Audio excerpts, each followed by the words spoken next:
Hello, spooky friends. I'm John, your host, and welcome to another episode of Dairyland Frights, the paranormal podcast that covers everything spooky, creepy, and mysterious in the Midwest. And on today's show, I am so lucky to have from the dead. No, I'm just kidding. I don't know if you remember. I have Brooke, one of my former co-host on that started all Dairyland Frights, who made this all possible. I'm so excited that she agreed to come on and take some time out of her busy schedule.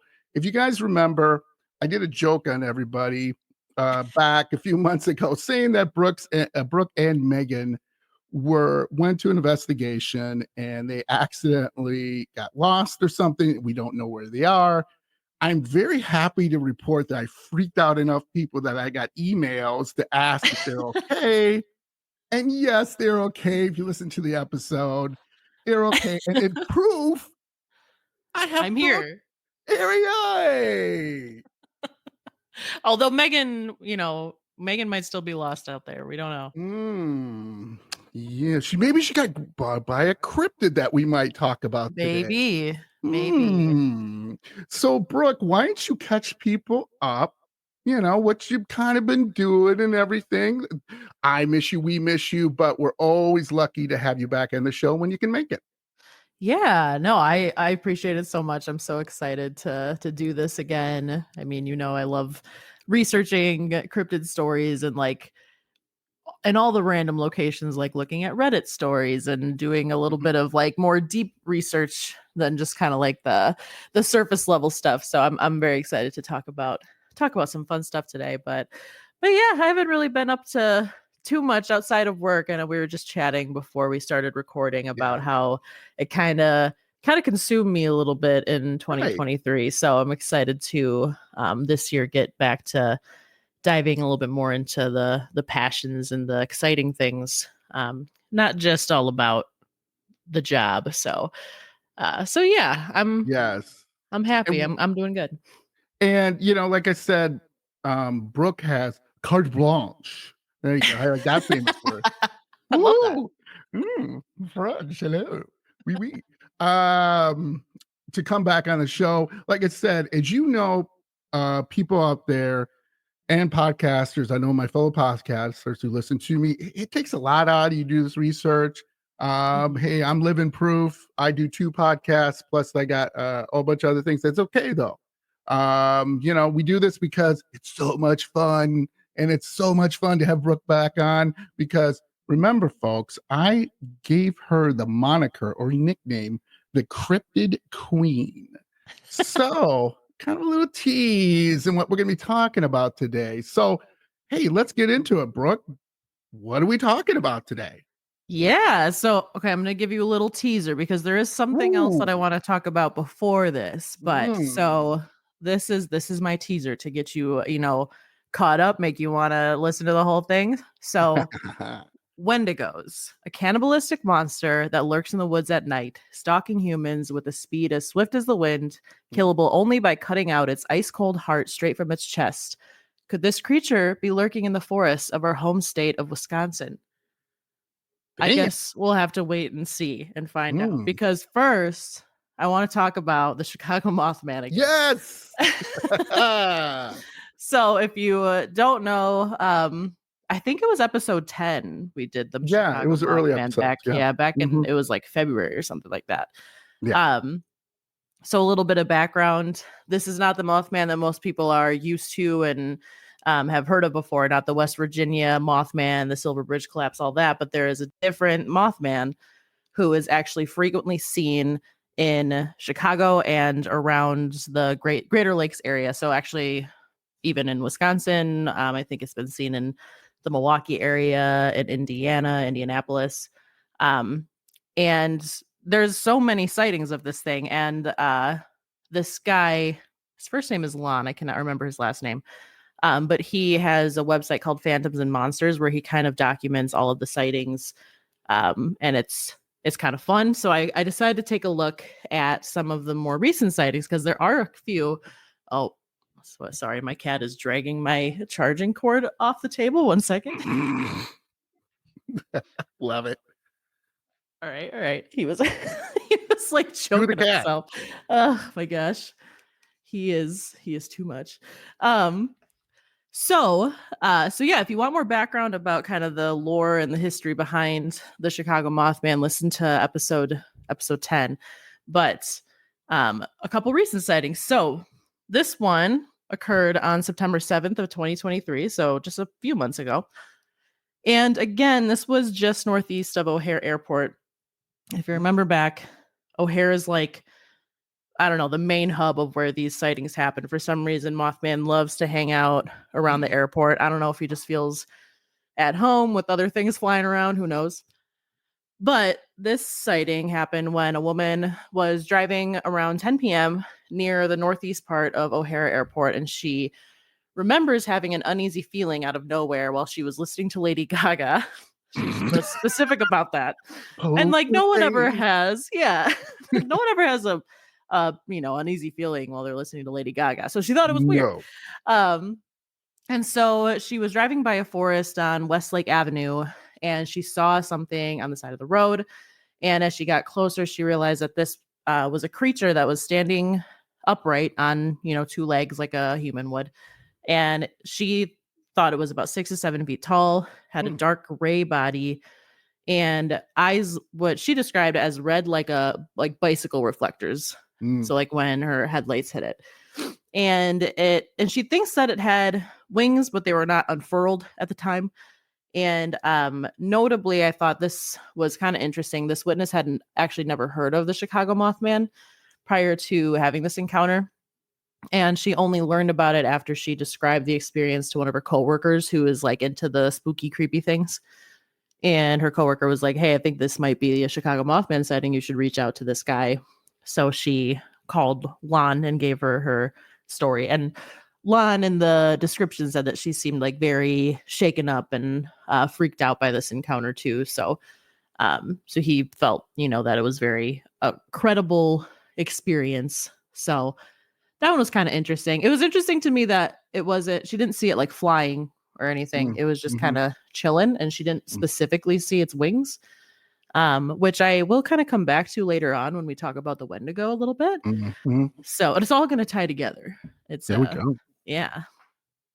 So this other one actually happened in January, but it wasn't reported until I think like October.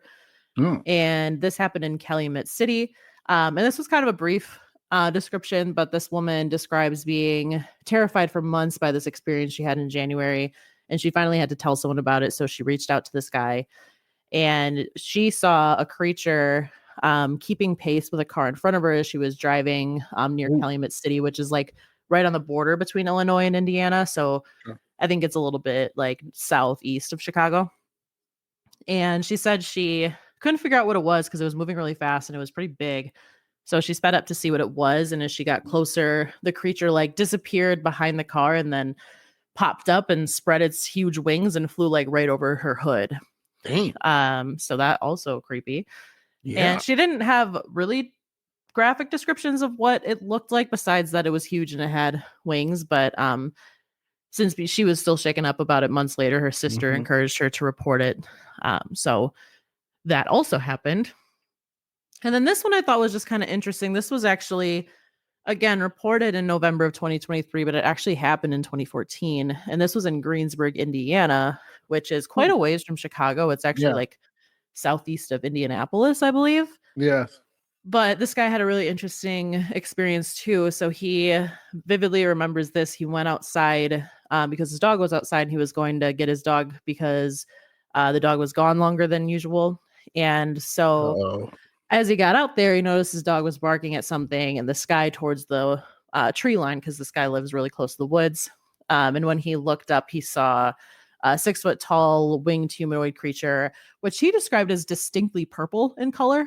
Like its body. Yeah, which I was like, oh, that's a new one. Yeah. And then the creature, I guess, he also said that it had a large head in comparison to its body, and he didn't see its eyes, so he couldn't say whether they were like glowing red or whatever. But the creature climbed up through the trees, and he thought it looked like it was trying to fly away, but the trees were too thick, and he couldn't like spread its wings. Mm. and the guy got scared, so he Oh, yeah. grabbed his dog, ran inside.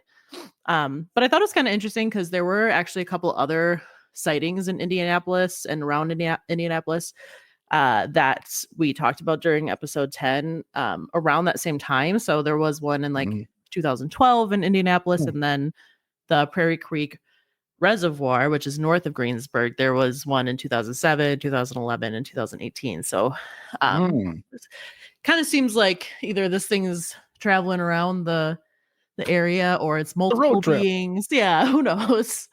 But this one's purple, so it's probably multiple, I don't So know. before we get to our main subject, really quick, one thing I've heard of recently is that the Mothman is not evil, that it's kind of like warning people about something. Like it's Yeah. kind of like your dog or your cat, where they'll start whimpering or whining. You're like, what's going on? And then, Mhm. I don't know, maybe there's a Yeah, storm or something coming. for sure. What do you think of that theory? I think it's really interesting. I think yeah, a lot of people think of it more of like an omen that is Right. kind of foreshadowing something bad is going to happen because in like the West Virginia story, to keep it very brief, people were seeing this creature, I think in like the 70s Mhm. or 80s, one of those. And there were tons of sightings over the course of like 6 months to a year. And then the Silver Bridge collapse happened, which was, I think, the most deadly bridge collapse in US history. I It think it's killed, still, yeah, yeah, still to this day, I think like 47 people died and like 100 yeah. people were injured in West Virginia, of all places. So, like, this is not a very populated area, but so many people passed away. And as soon as that happened, like all of the sightings of Mothman seemingly just stopped. So, a lot of people thought that Mothman was like, I don't know if he was trying to warn them or like it was just some kind of omen, maybe not an actual creature, but some kind of like supernatural occurrence that was happening that was, or maybe people were having like these visions, or I don't know. It's a lot of different interesting Mhm, theories. mhm. But I do think it's kind of interesting to think like maybe Mothman isn't like a real being, but like Yeah. people, there's something in like the human psyche where they see like a winged Uh-huh. figure and that means something bad is going to Right. happen or something along those Yeah. lines. Who knows, right? Yeah, I think that's kind of an interesting thought. So yeah, I don't know. It's kind of weird that these sightings happen so frequently around the O'Hare airport. Kind of makes me like, oh, maybe I don't want to be fly through the O'Hare Mm, until people stop mhm. seeing this thing. But yeah, I definitely think there's something to that. Yeah, I really do think so. But then again, there's so many omens and so many there's ghosts of black cats if it shows up. There's so many stories out there. Mhm. Oh, if it shows up, you're gonna die. In You're the 7 next days, day. yeah. Yeah, yeah, right. Yeah, so I don't know. It's something interesting. So Mhm. let's get on to the main topic because like this Yes. sounds frightening. Yeah, I think this will be really really interesting. So we're going to talk about Wendigos, and I want to shout out a couple sources that I used to kind of gather some research and information. So the Canadian Encyclopedia website was really helpful. This site called facinghistory.com, specifically an article called More Than Monsters: The Deeper Significance of Wendigo Stories. And then actually, oh, well, wisconsinfrights.com, which we use pretty frequently, I think. And then Reddit, which I am excited to tell you the Reddit stories. They're very funny. And then there's actually a show called In Search of Monsters Mm. that's on the Travel Channel. So there was an episode all about Wendigos that primarily took place in Wisconsin. So we'll talk about that a little bit later, but that was really interesting as well. So, sorry, I just hit my microphone. Hopefully you didn't hear that like super loudly. That's But we have um fun in this podcast. yeah, Right? I'm not, this is a new I had a new microphone that I bought like 6 months ago, and it's not my little snowball anymore. It's like one with like a big, like a real microphone. So I'm not used to Yeah. it taking up so much space. But I'm getting used to it. I'm excited to use this, my first time using it. So hopefully Yeah, it sounds sounds okay. great. Good. So I want to set the scene a little bit, tell you about the background and lore of the Wendigo, because I think that's so important and something that I really didn't know a lot about. Like I've seen Wendigo stories and heard of the Wendigo in a lot of like recent pop culture, but I didn't know a lot about the actual background of Wendigo stories in Native American culture. And I think it's super important to kind of shine a light on that, because in a way we've kind of like bastardized these stories and turned it into something that it just like never originally was. And that's kind of a theme kind of going through this. But so we're just going to talk a little bit about kind of the background. So the Wendigo comes from Algonquian roots. So, and also, I apologize if I'm not pronouncing something right. I'm doing my best. I think I have Yes. most of the things down. There we And also, go. if I get anything wrong or anything like that, like I did most of my research last night, so I did the best job I could. But if anyone is like, hey, that's totally wrong, I encourage you to reach out and let me know, because I think it's important to like tell an accurate story about this. But I'm going to do my best. So the Algonquian people are one of the most populous and widespread North American native language groups. That's according to Wikipedia. So the Algonquian groups, historically, they have lived in what is now the northeastern United States, the Great Lakes region. So, Minnesota, Michigan, Wisconsin, and a lot of middle and eastern Canada. And in Wisconsin, a lot of the Algonquian kind of like subgroups of people who lived around where we live, it would be the Kickapoo, and then Anishinaabe groups like the Ojibwe, Potawatomi, and Menominee groups. So these are like Native American groups of people that we're like pretty familiar with, at least the names in Wisconsin. But there's so many Algonquian groups. I didn't really realize that, because Algonquin is a subgroup of like Algonquian, and there's like 30 to 40 different like tribes and groups of people that fall under that. But all the Algonquin kind of shared a similar language, and they shared similar legends and stories. So they have a lot of similar, I guess, like tales and stories between all of them. And the Wendigo is one of them. So Wendigo lore has been a part of Algonquian tradition for many centuries, long before Europeans showed up in North America. But interestingly, the first European report about a Wendigo occurred in 1638. This was by a Jesuit missionary named Paul Lejeune, or Paul Lejeune, No. Lejeune, another French word. And he lived among the Algonquian people back then. And he, I didn't put like his exact words in here, but he basically was saying that one of the Algonquian women was telling him that a Wendigo was going around through the woods at night and killing their people. And he like fully believed this. And I think that's important too, because I think sometimes like, I don't know, like white Americans or just, like European Americans in general kind of look at some Native American legends and think like, oh, I would never believe something like so supernatural and elaborate. But like we have our own stories that people believe, and that are, in a lot of cases more unbelievable than a lot of these things. Yeah. And at the time, like this was not unusual to believe stuff like this at all. And like, I mean, 60 years after this is when the Salem witch trials happened. And I think it's also important to realize that like a lot of the Native American legends and lore were very like, at least from what I've seen, like very steeped in like moral goodness and why it's important to be like a good person and a good community member. Whereas like, you have these European Salem witch trials where they were like, tying rocks to women and seeing if they floated or sank or whatever. Like it's, so, I think like it's kind of important to note that we not look at these tales as being like these outlandish things that people, absolutely, like, yeah, totally unbelievable or anything like that. They were very real. And to a lot of people, they still are very real. Yeah. So what is a Wendigo? So, according to the Canadian Encyclopedia, and there's a lot of direct quotes in here, but Wendigos are powerful monsters that have a desire to kill and eat their victims being humans. Nice. And in most versions of the legend, a human becomes a Wendigo after his or her spirit is corrupted by greed or weakened by extreme conditions such as hunger and cold.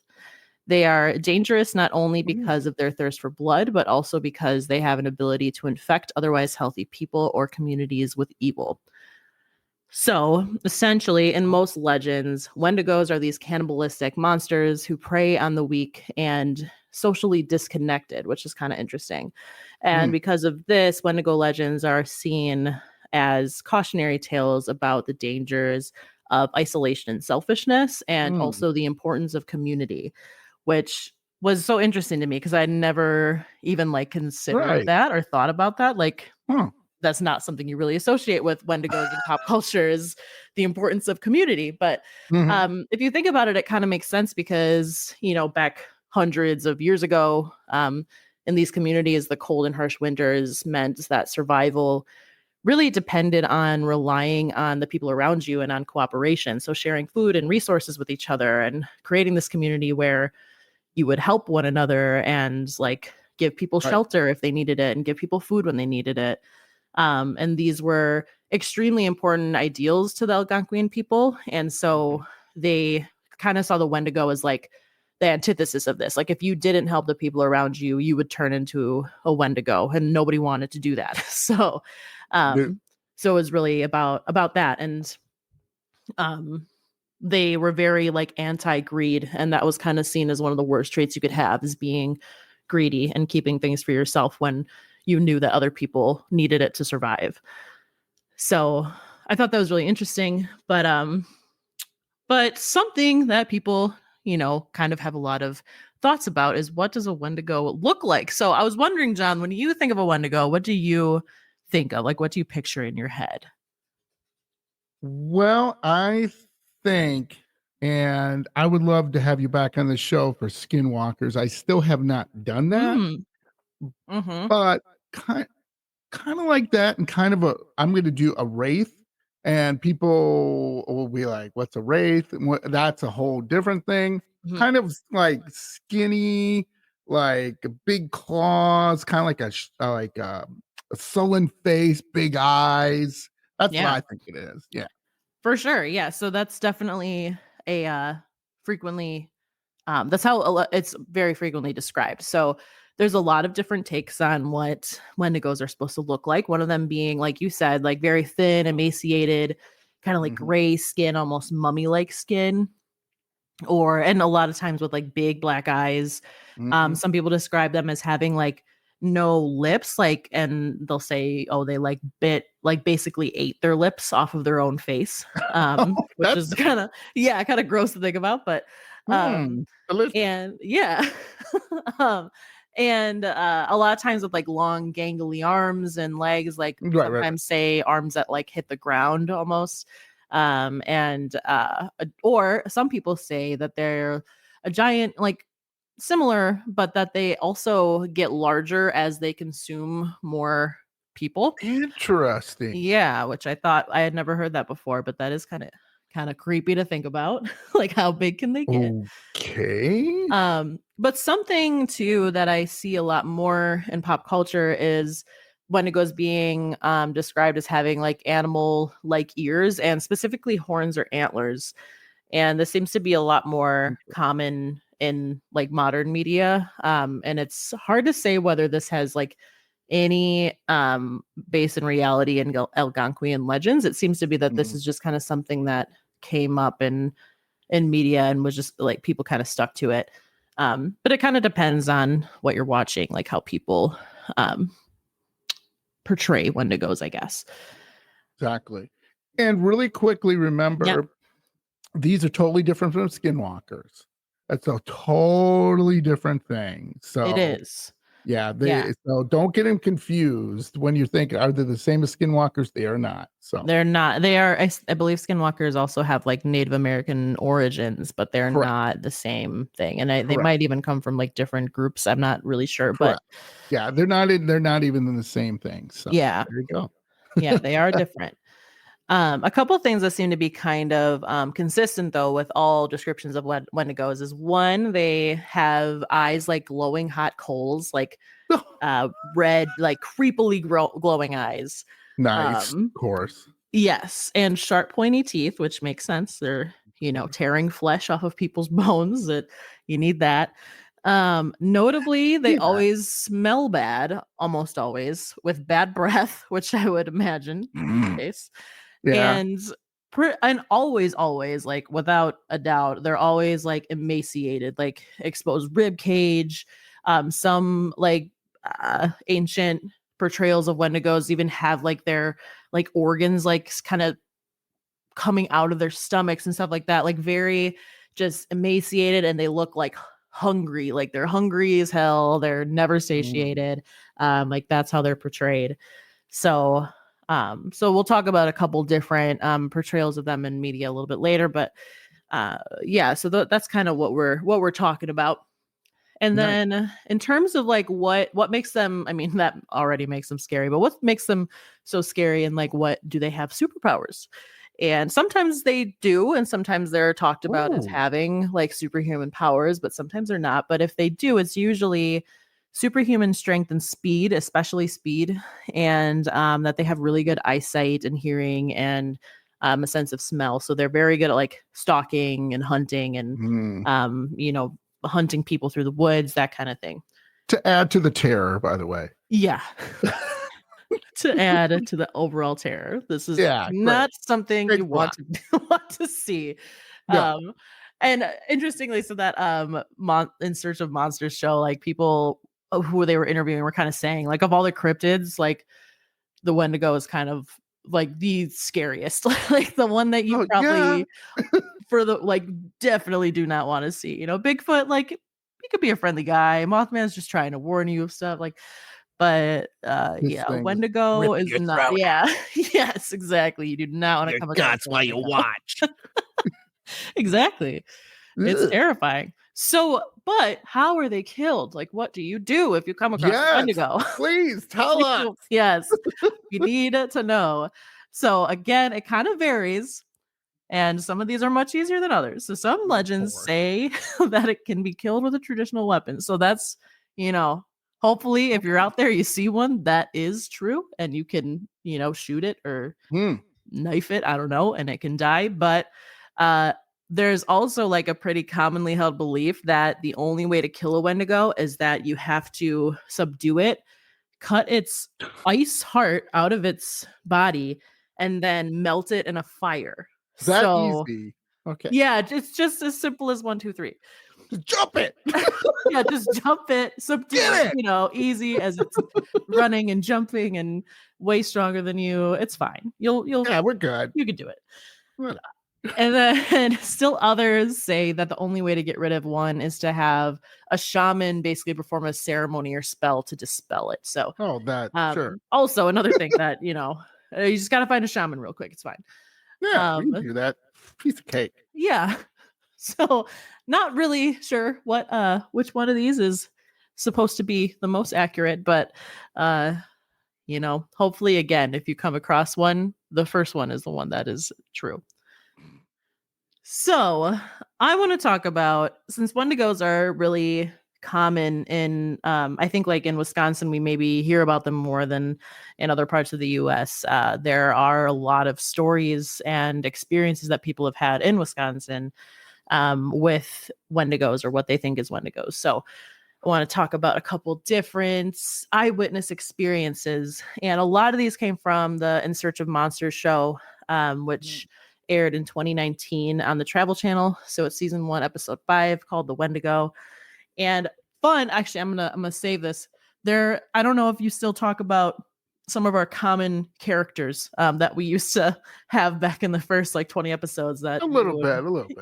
Yeah, they seem to come up quite often. So we'll discuss which of our frequent characters makes an appearance. But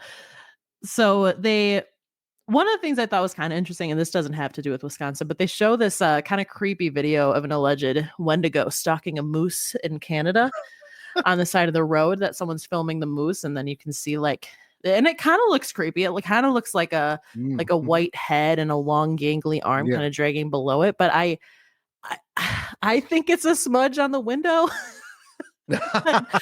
And I don't really believe it. But a lot of people think that it's actually a Wendigo. So maybe we can look at it at the end and you can tell me what you think, John. But There you go. it's interesting for sure. But going back to Wisconsin, I have a couple interesting stories. So this first one, this happened in Trego, Wisconsin in 2014. So Trego is like, I had to look it up because I'd never heard of it, but it's in Yeah. very like northern Wisconsin, like northwest. So Northwoods, very forested.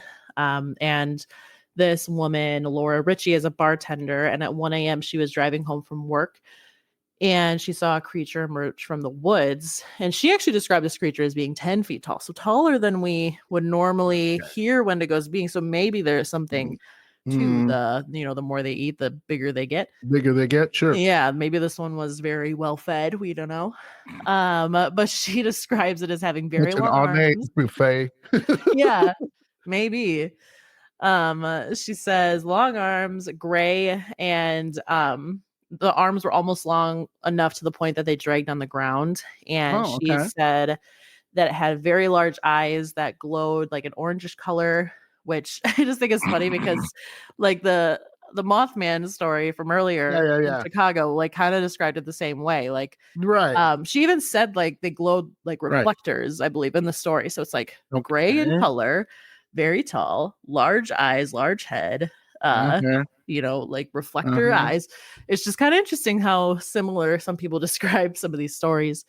But her immediate thought, which I also think is interesting, is that it was an alien. Like that's what she immediately thought in her head was like a gray alien.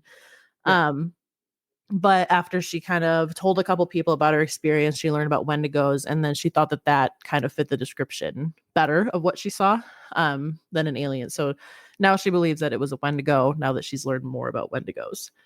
So that's interesting. She said, she was driving, so it didn't like attack her or anything like that. But definitely an interesting experience. I would recommend watching like this episode. It is kind of interesting to watch the interviews for sure. Although you do have to pay, it's on Amazon Prime, but you have to pay $3 to watch it. But unless you have Discovery Plus, then you can, okay, great, I do. Oh, well, there you go. Now, then you can watch it whenever. So yeah, that was interesting. And then the next witness, this happened in Rice Lake, Wisconsin in 2006, which I believe is actually pretty close to Trego. So pretty from close. what I saw. Yeah. And this woman is Christy Rogers. She's actually a paranormal investigator. So I think like she was with a couple friends of hers and they were investigating. I can't remember if they were investigating the Wendigo or if it was something else, but they were in a canoe in the water. And she said that suddenly they felt something come up under their canoe and like push it up, and it knocked her and her friend into the water. And she felt, and it was like night, like it was, a calm like lake that they were on. So there's like no reason that something like that should happen. And she felt all of a sudden like she was being pulled down into the water, like by her ankles. And eventually she got free and was able to swim to the top of the lake. But then she had like red marks on her legs and stuff like that. And she believed, like based on her research, that this was a Wendigo, because there are stories about like Wendigos either being like born from the water or like being around the water a lot. So that's what she believed. So that was another one. And then this one is kind of interesting. So this was two brothers and they were pretty young. Their names are Justice and John Santana. This happened in Spooner, Wisconsin in 2018. And I want to say like the older brother, Justice, I believe the older brother is Justice. No, John is the older brother. He looked like he was maybe like 16, and the younger brother, Justice, looked like he was maybe like 12 or 13. So they both experienced seeing this Wendigo creature around their cabin while they were at like a camp with other kids on like two separate nights. So John saw it first, and he said he saw it outside. Oh my gosh, no, I got them confused again. It is Justice who's the older brother. So confusing. Justice saw it first, the older brother. He was playing Hmm. cards with a friend in the cabin, and he almost thought he saw like a big moth outside, and so it Okay. caught his eye, and he looked out, but then he realized that it wasn't like two wings, it was two eyes that he was seeing, and he saw Ugh. this thing's like face like kind of leaning down to look into the cabin, and he like made eye contact with it for like 5 seconds, and he said he was just like terrified, and then the thing like Yeah. ran off, as you would be if that happened. Yeah. But I think that is the only time he saw it. So he, and he didn't report it to anyone. I think his friend saw it too, but he was kind of freaked out and didn't know if he like believed what he saw. So he just kind of kept it to himself. But then the next day, I believe his brother John saw it while he was outside, like returning to the cabin. So Mm. he was near the door of the cabin, and he kind of like looked to his side, and he was with another kid his age, and he saw a creature that was like 6 to 7 feet tall. And he said it like looked like a person, but it like was so big, and it was so skinny, and like white, and he knew it wasn't a human. And Mm. apparently, according to him, this thing started running at he and his friend, and they took off running. Eventually got back to the cabin, and they actually immediately went and told the camp counselors about this, because they, were I like, bet that went over well. well, actually, this is actually very surprising, but the camp counselors actually believed them, and they went out looking Really? for it. Yeah, they actually went out and looked for it, and they apparently saw it in the clearing, and then it like ran off, and they didn't get a good look at it. So I don't think they didn't interview the counselors. So I don't know if they like necessarily believe that it was a Wendigo or something like that. But yeah, they did believe him, because I guess it's good that they were, concerned enough that something might be out in the woods, and cared that, these kids might be in some kind of danger, that they took them seriously and went out and looked. Um, Interesting. but yeah, I thought that was surprising as well. I was like, oh, well, good for them. Um, but his interview specifically, John, the younger kid, it was interesting, because you could really tell like he was very freaked out by it. Like he, like talking about his experience, like it definitely I did not get the impression at all that he was like making something up, like he seemed like very shaken by it still, even though I think this was like a year later that he was being Sure. interviewed about it. So that was really interesting. And Spooner is not quite as north, I think, but it was a very like woodsy forested area that they were in. Yes. Yes, it is. Yeah. So that seems to be a very common thing, is that it's woodsy, very, very heavily forested, where a lot of these experiences happen. Lastly, this is kind of interesting, because this experience we actually talked about during our Holy Hill episode, which I look back, and that was the Mm. 5th episode that we did Ooh. on Dairyland Frights. So this Go back and was listen. It's a fun one. it was a fun one. And this is, yeah, the same experience that was had by a mom and her daughter in 2014 near Holy Hill, and their names are Mindy and Aurora Rosette. And yeah, literally we talked about this as being like a potential Goatman sighting, actually, because we were talking about Goatman during the Holy Hill episode. So they kind of described their experiences a little bit different. Like in terms of what the creature looked like, they said like brown in color, not gray. Mm. But the picture, there's like a kind of I don't want to say famous picture that this woman drew, but I've seen it quite a few times. She drew like a little Mm. picture of what she saw, and it has like, it looks like it has like kind of shorter arms that kind of like bend at a weird angle, and like kind of like wider thighs, and like the knees are bent awkwardly, and that's kind of why um people thought that it was like a Goatman sighting, because that would kind of fit that description more, because the Wendigo usually has like long arms and like really skinny legs. So but she kind of said that maybe she was thinking it was a Wendigo. Also had a very large head, notably. And Aurora, the Yeah. daughter, said the first thing that she thought was that it might be an alien, which is interesting too, that kind of keeps coming up. Right. But actually, J. Nathan Couch, so he's one guy that I think we talked about quite a few times, because he actually wrote a book about Goatman, and he's, I believe, from Wisconsin.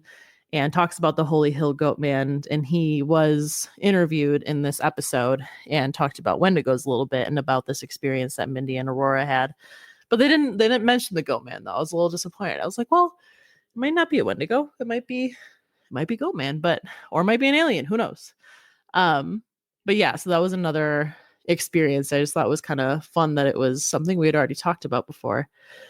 But overall, though, I just wanted to say the show, it's interesting. And I really do like the like eyewitness accounts and the fact that they show these people actually being interviewed so you can actually see them and see like how they react to it rather than just reading about what they experienced. But it's so overdramatic. And something that really annoyed me is they actually talked about, I don't know if you're familiar with the story, but it was maybe like 10 years ago in Canada, there was this awful thing that happened where this guy, it was like a middle-aged guy. I can't remember his name. I think his last name was Lee, but he got on a bus and he sat next to this younger guy who was like in his 20s, and the guy was sleeping, and randomly, kind of out of nowhere, the guy who got on the bus started stabbing the guy who was sleeping, and everyone freaked out. They all got off the bus because very quickly it was, I think, apparent that this guy was dead. Oh my and the God. guy continued like dismembering this guy, and he was like eating bits of his flesh and stuff. It was like really an awful thing. And like and yeah, like I'll just leave it at that. If you I will, it's an interesting story, but it's really I have to look that up.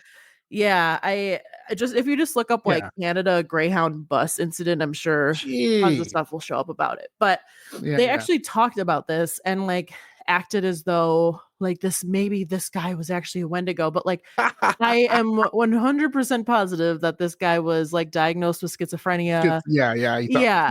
Yes. And I'm like, and it just is annoying. I don't know. I'm always like annoyed by these shows because it's like, don't like it's fine to talk about people's experiences and like what they're seeing and what they believe they saw, but like let's not just make stuff up, right, just for no reason. So so they do things like Brooke walked into the woods. She had eaten a pizza a day before. Maybe that affected her. But she saw, they go crazy, and they show a close up of your face. I don't know. It like, stop it. It's so annoying. And like all the people that they interviewed and stuff were interesting, and there was a lot of good info in there about like the lore and these people's sightings and stuff, but just like the way it was edited and stuff, I was like, oh my God, like come on. It's really over the top, it is. So if you like that, you'll have a good time. Like I laugh my ass off at that stuff. It's super funny, but it's not supposed to be funny. It's supposed to be scary, right? It's supposed to and be that's the thing that's kind of frustrating, I think, is like people, more people who like more easily believe things probably watch this and are just like so freaked out. Like they can probably, like kids might be watching and think like, oh my God, I don't want to go to bed tonight. Like there's I don't want to go to bed. And like granted, that can happen with a lot of different things. But I think when you're making a show that's supposed to be based in reality, it's a little, I don't know, just a little crappy to do that. Yeah. But whatever, I guess. But something else that was cool is that Chad Lewis was on, and Chad Lewis, I think we've talked about so many times back in the day, but they interviewed him a lot actually, and he was the one who actually talked to John and Justice, the two kids, about their experience. And it was like really, I don't know, I just really like Chad Lewis. I feel like he's like such an empathetic person, and like he knows so much about the lore behind these like different cryptids and stories, but he doesn't really seem to be like a fear-mongering person. Like he just genuinely wants to like learn more about these people's experiences and try to find like the truth behind like what's happening. And so I really liked like what they were talking about and everything. So that was really cool to see him pop up again. But something that he said that I thought was kind of interesting was over the last 2 decades, interest in the Wendigo has exploded. I think it's because it's so unique and so terrifying that something about it resonates with us like it did 400 years ago, which I think is kind of interesting, and we can talk about it a little bit more in depth in a little bit, but like when you think about like I kind of mentioned at the beginning, 400 years ago, the fact that these stories about like community were so important because you needed to rely on your Hmm. fellow citizens to survive the winter and like share food and resources. Correct. And the fact that like where we currently are right now in society with like so many people being in poverty and like just things being more and Hmm. more out of reach in terms of shelter and food, and everything's getting more and more expensive, it Yeah. does kind of seem like in a totally different way like that Wow. kind of Yeah. story is very relevant now, in a way Right. that it was back then, but just it, in a different way, like just the greed that exists in society and stuff like that. So that just Hmm. his quote about that, I was like, wow, that's actually like a really kind of insightful point. Um, Yeah.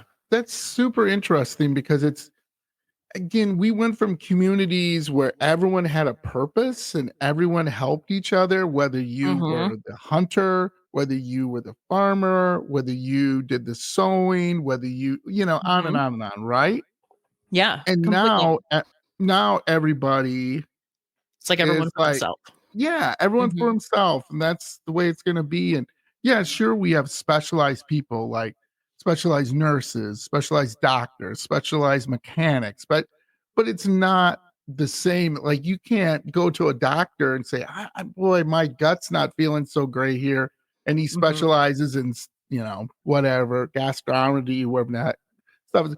He's not gonna be like, "Oh, let me take a look and I'll bill you later." No, they're gonna say, Yeah. "What's your insurance? What Mhm. oh, you don't have any insurance? Well, you're screwed.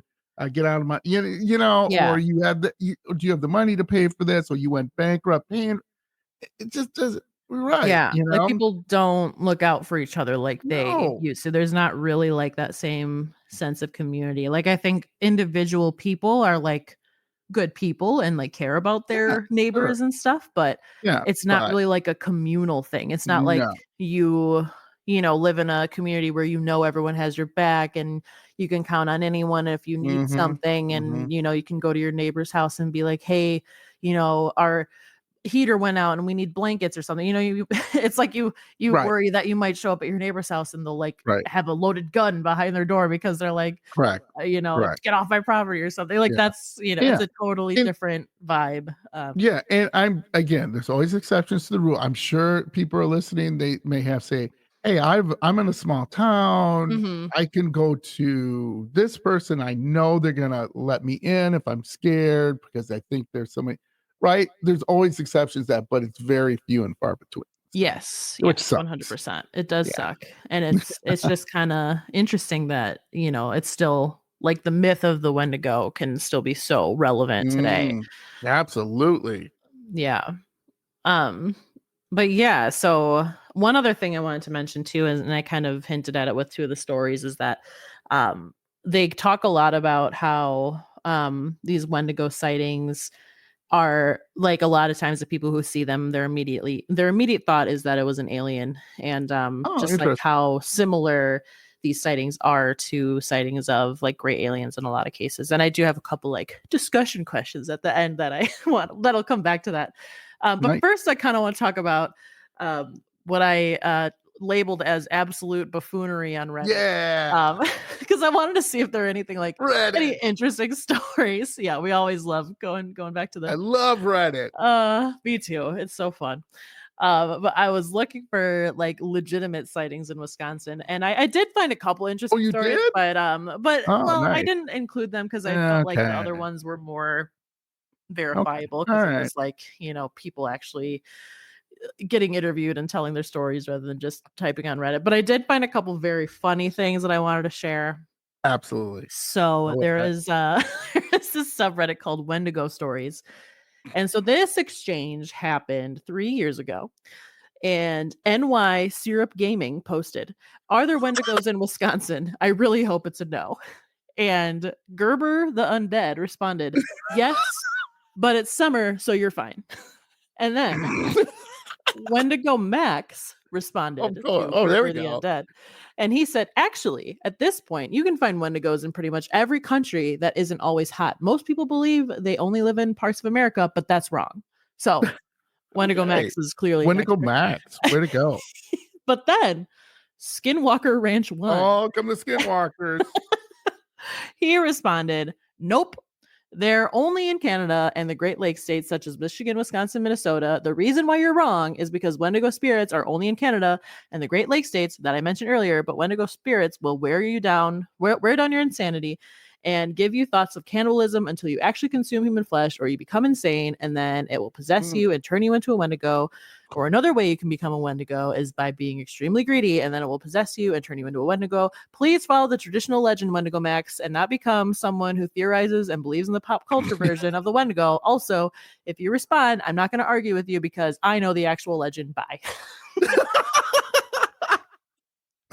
Which I thought that was a funny. You down, mic drop. I know. I was like, wow, Skinwalker Ranch is like, I am not here to play. I read the Wikipedia page and I know what it was. Oh my God.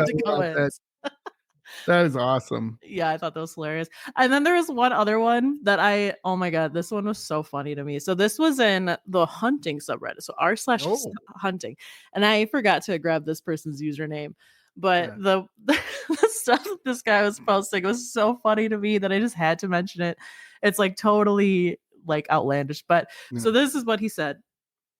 Warning to anyone, and this was 3 years ago, if I didn't mention that. Oh, 3 years so ago. There was, which also the other one was too. So maybe a lot of people were concerned about Wendigos 3 years ago in Wisconsin. Yeah. But this guy said, warning to anyone hunting this year in northern states, Minnesota and Wisconsin especially.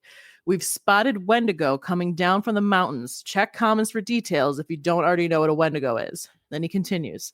A Wendigo is a human being that is infected with a rare form of rabies, rapidly changing the human body to be very fast and almost immune to frigid temperatures. Do not attempt to kill one. I've been hunting them since I was 13. I use a punt gun that fires 80 caliber tungsten balls at a velocity of 600 feet per second. Damn. I know. It's like, holy crap. That's fast. He says, even with that, it's very hard to kill them. They are very fast and strong. If you get scratched or bitten, first chance you get, put the barrel of your gun against the roof of the mouth and pull the trigger. The picture, and then, he also attached a picture, which is like, it's just black. Like there's like 2 balls of light on it. But then he says, the picture above is a real Wendigo, 9 to 12 feet tall, 12-foot long arms, probably 500 to 300 pounds. This one is probably a young Wendigo. Older ones never come down this far. And then he continues. Gotcha. They shouldn't go any further than the top line of northern states. They can't survive in warm or hot temperatures because their bodies are in a constant state of stress and need to be cold and to not overheat and die. You can tell they are nearby because they are very loud. They sound like someone blowing a war horn. It's a very deep-pitched sound that gives you the worst goosebumps you'll ever have. Fireworks are good to ward them off. You can keep them from smelling you if you cover yourself in skunk stink. It's nasty, but Wendigo won't go anywhere near something that smells like skunk. I've heard weed works too, but I don't smoke weed, so I'm not the best advisor on that. Cilantro also is something they hate. Basil too. Plant it around your property or have it on you. So that is his advice. Which I just love because I was like, I don't know where any of this came from. see a bunch of guys smoking weed and putting cilantro. With their 80 caliber tungsten ball guns. Rifle. Shoot through the moon, right? I'm like, what is this guy actually shooting? Because I don't think it's Wendigos. I just don't know. What I love about this is think about this for a second, Brooke. Someone took the time to actually put this together. I love it. I love that. Like he was concerned for his fellow hunters. Yeah. He was like, you guys need to know all about this. You really need to know this. Like there is a guy out there right now who believes this. Yeah, there is. Oh, I love that. I don't think this came across as him just like making something up. I think he's genuinely. No, this is not written by a 12-year-old kid. This is written by someone who put thought into this. Yeah, that, so funny. So I had to share that. So love that. Thank you. That's the best. Yeah, just a little light humor since we were getting a little, dark. Yeah, cannibals and eating Yeah. you and getting bigger and put a gun in your brain. Okay, yeah, Exactly. I got you. I need to move my cat again because he's. It's a Can you Wendigo. hear him? Can you hear him? I can. He's It's a very mad. Wendigo. Very friendly one. He keeps trying to like climb into my lap, but I'm sitting on a stool Mommy. and I can't balance him. I'm like, Mommy, come on. I know. I'm like, I'll cuddle with you in a couple minutes. Calm down. Yeah, right, huh? No. Now that we have heard a couple true stories well, maybe not true stories. That's the story. True stories. Yeah. Or at least stories that people believe in their head to be true. Yeah, okay, there we go. I want to talk a little bit about a couple like portrayals of Wendigos in the media that I thought were interesting. A couple from like shows that I've actually like watched and really liked in the past that were just kind of interesting. Supernatural. One of the first episodes of the first season is about a Wendigo, and I thought it was kind of interesting. So their portrayal does not have antlers or horns. It actually does look more like this, like emaciated, almost like Nosferatu vampire-ish creature, sure. gray, emaciated. So I think like that is a little bit more accurate to what maybe the original legends described Wendigos as. And they describe it in the show as once a human who became something else, once forced to eat human flesh to survive. So basically that, they had to eat human flesh to survive. They turned into this creature. So there's a little bit of truth to that. But something they also say is that Wendigos hibernate and like to store live prey while they hibernate. And I was like, don't think there's really any truth to that, but they part of the episode. And another thing that I just wanted to mention, because I just think it's interesting again with like kind of just the overall disrespect toward the actual like culture of who came up with these stories and the Algonquian people. In the episode, Dean says that they have to draw Anasazi symbols to protect from the Wendigo because the Wendigo is like afraid of these Anasazi protection symbols. And I was like, I haven't heard of that in any of like the lore I've been reading about. So I looked into it. Yeah. So Anasazi are a different people. Like, so there's two things here. One, the Anasazi is actually not a word that is something that people should be like using anymore to describe this group of people because it means ancient enemies, which is just not really like the way anyone wants their ancestors described. So the word that you're actually supposed to, or like the phrase you're supposed to use when referring to this group of people is ancient Puebloans, I think, if that's how you pronounce it. But this group of Native Americans actually lived in like the Four Corners regions of the U.S. So like Utah, New Mexico, Arizona, Nevada, like the desert. And they have nothing to do with Algonquian people. So it was just interesting to me. So obviously like the Wendigo was not even part of their lore at all. And I was like, like, I don't know. It like took me like 5 seconds to learn about that. And it's kind of interesting. Research department at Supernatural. Note come on. Come on. You got like five people doing research. Right? I know. And not that I really look to Supernatural as being like an accurate portrayal of this kind of stuff. That's what they always say. Right. But it's same thing with the X-Files. X-Files would say that too. They'd be it's a show, like relax. For sure. And there is actually an X-Files episode about a Wendigo as well. Although I do not know about that one, or I don't think I've watched it. So but it's just, I think it's just kind of interesting because I don't know. It just kind of goes along with like just people not trying to understand the original like source information and about what Wendigos actually are and where they came from and what they mean. The other show that I wanted to talk about briefly is Hannibal. So have you watched Hannibal? I've seen a few episodes. Yeah, it's not too bad. Yeah, I watched like the first 2 seasons and I really liked it, but yeah, it's a good show. But in the first season, Will Graham, the main character, so Hannibal's obviously about Hannibal Lecter, kind of, Silence of the Lambs stuff. and Will Graham is like an investigator who like kind of gets like visions almost of like what, like he's very hyper aware of things, Mhm. and he can like Right. profile like serial killers really well because of like his, you know, special kind of abilities. They're not really like supernatural, but they're kind of supernatural. um and so throughout the first season, he keeps like having these visions of like a horned man, like a very like dark in color. You can't see his face, but he has like antlers, and he keeps being like freaked out by these visions that he's having. Mhm. And eventually it's kind of revealed that this antlered man that he's seeing is actually Hannibal Lecter, who is his like psychologist. And he realizes that this cannibalistic killer that they've been looking for is his psychologist Hannibal Lecter. Mm. And it's interesting because it is like portrayed as though Hannibal is a Wendigo, and you know Hannibal Lecter is obviously a cannibal. So just kind of interesting that they kind of made that like parallel, but they do portray like the Wendigo as having antlers in that one. So Nice. kind of just interesting. But Yeah, very. yeah, there's so many examples though, especially from Mhm. just like Chad Lewis was saying, from the last 20 years of Wendigos in pop culture. Like they're in Marvel comic books. There's a character called the Wendigo. There was a movie called Antlers that came out in 2021. I think it was like Guillermo del Toro movie. I didn't Oh, watch it, but I sure. kind of want I to. understand. Yeah, so do I.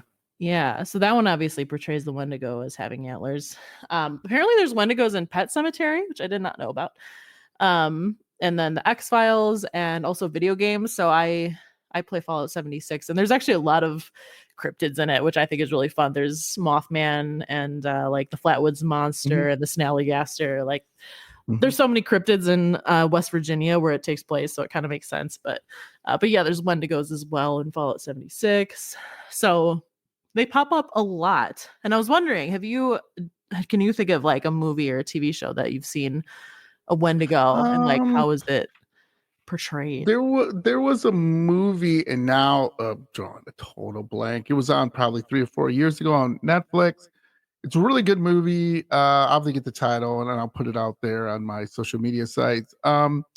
Basically, these three guys were in this like Netherlands, and they were camping, and they kept on bumping into this really strange antler creature, Oh, the and they ritual? find, yes, thank Yeah, you, yeah. kind of similar to that, but it was more of a bigger creature, and they worship this creature, but they had to give it like sacrifices and stuff. It was a very interesting movie, very spooky movie. Yeah. The kind of guessing, was this a real creature or was it a man in a costume? Yes, very good movie. The other thing is I play Assassin's Creed, and in Assassin's Creed Valhalla, they have Wendigos in there that are, when you do the Ireland campaign, are kind of magical mystical, and you don't want to get in a fight with them because they like jump on your back and rip your throat out, try Mm, to, but yeah. they're very hard to kill in the game unless you're at a higher level. Then I just stomp on them and I kick their butt. That's a Viking. That's kick ass. That's But on interesting.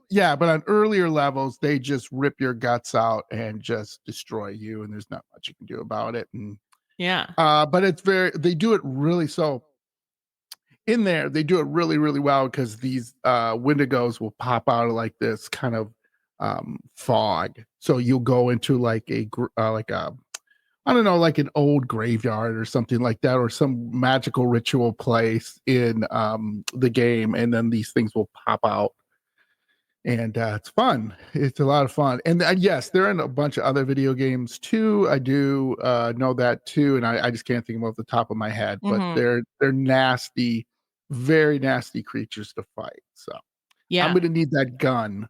Yeah. That For sure. Or you're big gun gonna that guy had, and get oh, some the weed and some yes, basil and some or now basil and cilantro for sure. cilantro.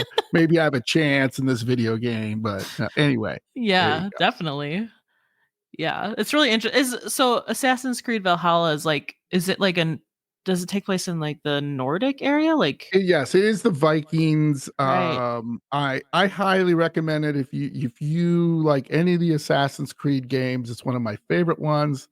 Where it's chock full of history and will take you a very long time to play, even if you're an adamant gamer. And so it follows all Viking history to their raids, to the time they meet up the Christianity, to the times they raid Paris, to the, I mean, it's Yeah, the whole thing. So that is it interesting. like, yeah, it's really interesting. It's really, really well done. You build villages, and now I'm like talking Assassin's Creed. This ain't a video game podcast, but there we go.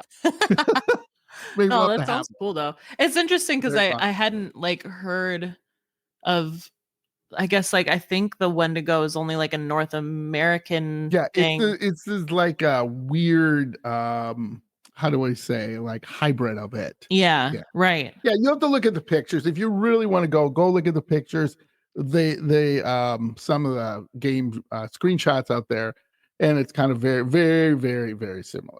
And Yeah, they call it something very similar to that. But yeah, yeah. nasty Interesting. stuff. Very interesting. Yeah, so definitely a lot of examples of a lot of examples of Wendigos, especially recently for some reason. And again, like we were kind of saying, maybe it has something to do with the fact that we Mm, have kind of mhm, like strayed from the path that the mhm, mhm. Algonquian people were trying to Right. emphasize back then of like caring for your neighbors and things like that. It's kind of it's interesting because no one really associates the Wendigo with that, but it is something that we kind of need as a society right now.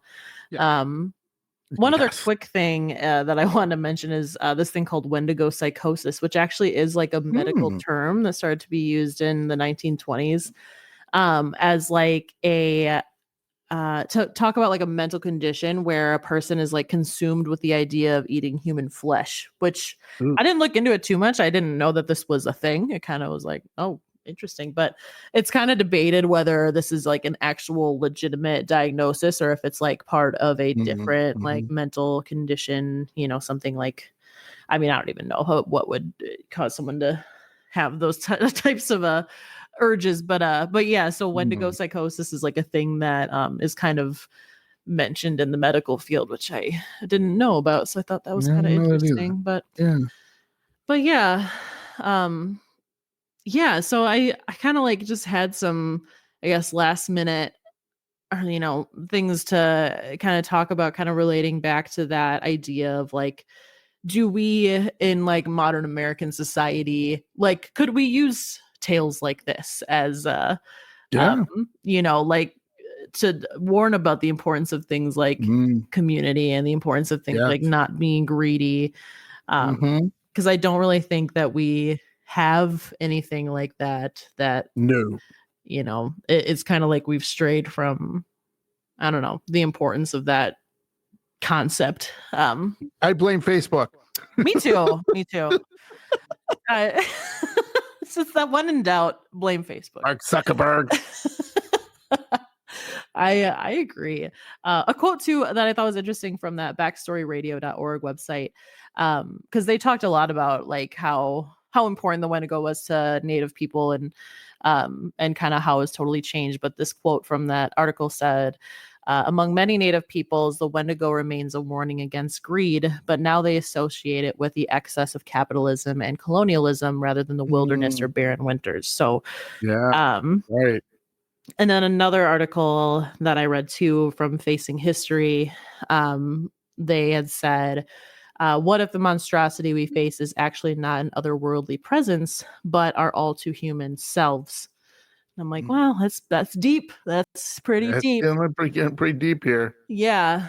But it got me kind of thinking, like, I don't know, like, I guess, and I'm just gonna kind of like ramble a little bit and then I want your take. But something that I was kind of kept coming back to was the fact that so many of these cryptid sightings, from things like rakes and wraiths and gray Mhm, aliens and flying mhm, humanoids and wendigos and goatmen and dogmen mhm. and sasquatches, like so many different sightings, like so many people describe them in a similar way. Like a lot of people will use Right. similar traits, like they were, you know, 7 to 8 feet tall, they had gray skin, they had a big head, they had black eyes, they had, you know, they looked at me funny but they didn't really do anything, they, you know, it's or they saw them along the side of the road and they disappeared. And it got me kind of like thinking, like, what if it's all like the same thing? Because I do believe that people are having these experiences where they're seeing this. I don't believe that, everyone's just making this stuff up. I think people are seeing something that's freaking them out. And I think that back in 400, 500, 600 years ago, they were probably also seeing something that freaked them out. But I think like when people see something like that and it scares them and they don't understand it, like we as humans want to ascribe some kind of like meaning to it or some kind Yeah, I of want a label. reasoning. Yeah, we want to put a label on it. We want to like rationalize in our head, like, what could this be? What could it mean? And I think back, when the Algonquian people were trying to survive the wilderness, what made sense to them was probably like, oh, this thing that we're seeing that we don't understand, maybe it's a person who was consumed by greed because of the harsh winters and because of them trying to survive and maybe stealing from other people or keeping resources from other people. And over time, like that mythology kind of changes. Like maybe people are seeing the same thing today, but now because of technology, we are like, well, maybe it's aliens, maybe they are coming here from another planet and they're trying to understand more about us, or maybe they're abducting us and performing experiments on us. And maybe it's always been the same being that people have been seeing, and it's just depending on the culture or who sees it, then the meaning behind it like changes, like that's kind of like, the more I like read and learn about cryptids, the more I think like I don't know if I believe that there's like so many different cryptids out there, that I think there's a lot of, they're all maybe the same thing or maybe something similar. And that we're just kind of assuming different things about it based on like culture and whatever's happening in the world at the time, I guess. Right. Yeah. So I don't know. That's kind of that's like really interesting. Yeah. And that's something I would love to do, maybe a roundtable discussion on or something like that. Because I've been thinking about this year. I'm trying to get like maybe like yourself or some other of my podcast friends, spooky friends out there, and talk about different subjects and talk about what like I had an author on, and his name was Dr. Randy Overbeck. Do a shout out to him. And he was talking about in other cultures, how they view ghosts as a help, as they're helping. These spirits are there to help you. They're to frighten you, not to take anything away from you, not to kick you out of your house. They're there, like in Tibetan cultures and other cultures, where they're there because they're trying to show a message. They're trying to help. They're trying to do something to make you a better person, one way or another.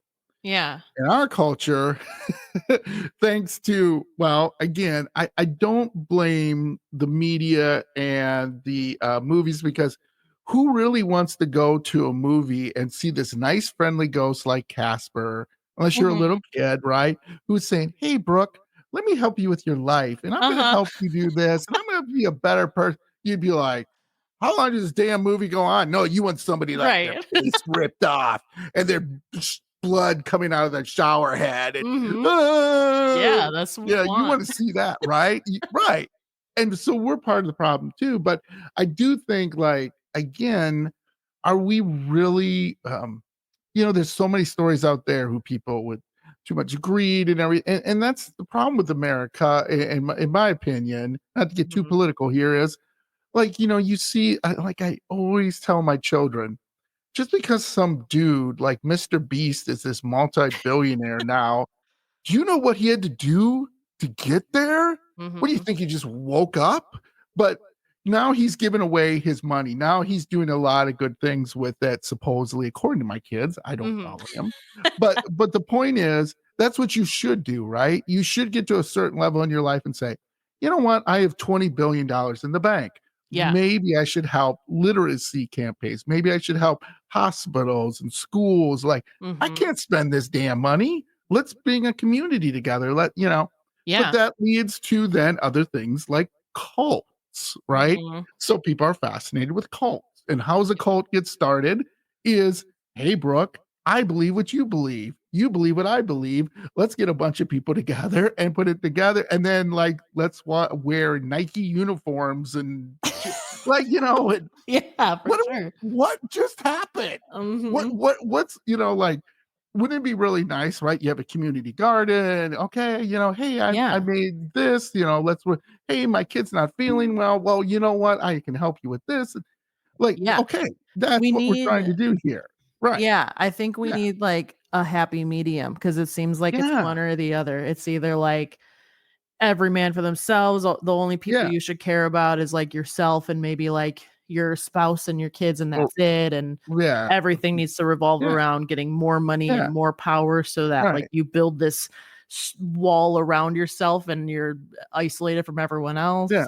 Or it's Yeah. like, okay, we all, trust the same person and we're going to follow the same person and believe everything that they say. And like our Right. entire worldview is Right. going to revolve around this. And it's like, there's a happy medium where like we can Yeah. all just be like caring and respecting of the people around us and try to help the people around us. And when we have an excess of money or an excess of food, that we share it Yeah. and we make sure Yeah. that the people around us are safe too. And like this, Yeah. communal And approach to living and existence that just doesn't yeah. exist anymore. At least, like you said, maybe Right, it does there's in certain. exceptions. There's Yeah. right. There's so it's not everybody. There are Right. exceptions, but just remember your history, which as you know, Brooke, I'm a big history guy, and Mhm. I know you love history too. Is when the pilgrims came here, they were gonna die if it wasn't for the Indians to be like, "Hey, we got Mhm. extra food and we got extra this and extra that. Hey, we'll come on over and we'll help you. And Yeah. oh, we'll show you where the food is and we'll show you how to oh, thank you. Right. That like, what happened to that? Right. Right? Yeah. Because they didn't have to do shit. They could have just watched them die. Mhm. Oh, well, a bunch of people, let's watch them die. And that's what a lot of people do nowadays. Well, let's just watch those people die.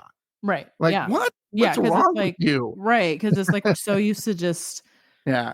like not even really thinking in our head like that's a real person, like that's a person the Right. same as me. It's like you see it on social media and it's just almost like a movie, like you don't even really register Right. that it's No. real human suffering because it's like, oh well, they live in a different country, they have a different Yeah. skin color, they speak a different language, I don't know. Right. That's Yeah. that's barely even real to me. It's like how we see it, which is so awful. And I Right. think like you said, Facebook and social media is, I think, a It's big part just of right. why we feel that way now. And right, and we can use it for other things, and there are times, which thank goodness, people are like, "Hey, I have a friend, they couldn't pay their heat bill Mhm. this month, and they have, a couple, little kids at home, could, spare $10 for yeah, and you look it up, so it's not and that's scary that you have to look it up, see it's a bunch of scumbags out there trying to take your money, but Mhm. yeah, you have to do that. Sometimes you have to vet it, which is stupid. Right. But most of the time, it usually is true. Usually is somebody, a friend of a friend of a friend, even if it's a Facebook friend saying, I can't pay the heat bill. Hey, Mhm. let me give you a couple bucks. Let me see if I can get a bunch of other people to help me out. And come on. Yeah. Yeah, so this is interesting that we've gone from this Wendigo ripping your face off. You got to kill it with a big gun. It's got sharp teeth. You gotta have your That. cilantro. But right, cilantro and your basil, whatever the hell else, and you're having some gummies, Uh-huh. whatever. I just think I think it's great. This is a great story. I love this story. I love the buffoonery from Reddit. Yes. Love Reddit. So, anything else to wrap this up other than I have to ask you the question because you're the guest today. Mm. We're kind of guest hosting together, kind of a little bit, but still, you're the guest. You believe in it? Do you think it's real? Y yes. Yes, and I believe that there is Strong something out yeah. there. Okay. It's always hard. I'm like, yes and no. Mhm. Yeah, yeah, yeah, I lean towards, I guess I'm more no or more yes than no, yeah, but I believe that, yeah. yeah, I don't know, I that think there's a it's lot of a similarities. great story that I wish was true because, again, like from my research, when I did a Christmas episode, and it was so funny, Brooke. Like all the creatures in the Netherlands, UK, Mm-hmm. Ireland were all like, "If you're a bad kid, I'm gonna eat you Oh and yeah, like burn you Krampus and alive." yeah, all of that Like for sure. what? Uh-huh. I'm gonna cut off your toes and yeah. Yeah, yeah, yeah, yeah. Yeah. I mean, every character in there were like, if you are not a good kid, I'm gonna eat you. There was I'm trying Mm-hmm. to think. The niece or the nice, they were kind of um like they're kind of like dwarves, spirits. But what they do is basically, if you're not a good kid, they kind of just drag you out of bed and kill you. Yeah. Right. I'm like, what? You're telling that to like a 6-year-old kid, by the way, Yeah. you're Yeah. That's gonna so die from crazy. the niece who are going to, drag you out of your bed Right. and kill you. Like, That's so what? yeah, interesting. I'm gonna straighten up. Mhm. I'm gonna take the garbage out. Jeez, leave me alone. Yeah. Well, maybe that worked, maybe kids I need to don't hear know. stories like that. But I get what you mean though. I think like I don't necessarily so I believe that there is something out there that back then was like maybe hunting people, maybe some Sure. kind of monster. Maybe it was a bear, who knows, but Who knows? I don't really think that like the Wendigo lore is true, like the whole Yeah. cannibalistic side of it. You turn into a No. Wendigo if you're driven Yeah. to eat human flesh. I don't believe Yeah. that. I think I that got you. was created by like the Mhm. elders to Sure, of spread course, of meaning course. to it and like Yeah, to of help course. instill like values into Yes, kids and people. absolutely. Um, but I think, yeah, like that there maybe is some kind of monster out there that's doing, that Mm, people are mhm, seeing, that people are experiencing, but I don't think I believe the lore. But I believe that it was very important to the yeah. culture and to how people viewed the world and how they grew up Mm, and stuff, which mhm, is mhm, which in and at that point it's like, does it matter if it's real in their head? Maybe it is mhm. real. Maybe Yeah, what is right. real? I don't know. Yeah. Does anyone know anymore? Yeah, I think Yeah, we I do. don't know. Well, this was excellent. I love this. That's why you're the cryptid queen. I'd love to have you on again, like I said, Yes, when you can absolutely. spare some time. We'll do some more cryptids, maybe have a round table. It's just really exciting to me to have you back and have my audience enjoy your great research. I know you work so hard for it and do a great job on it. Um, Thanks. It's great to so be it's back. yeah, it's very fun, very fun. So as you know, well, it's been a little while, but remember, we always say hi to your ghost. Yes. So hello, ghost, and stay spooky. Stay spooky. Thanks, Brooke. I'll Thank you, talk to you John. later. Talk to you soon. Yep. Bye. Bye.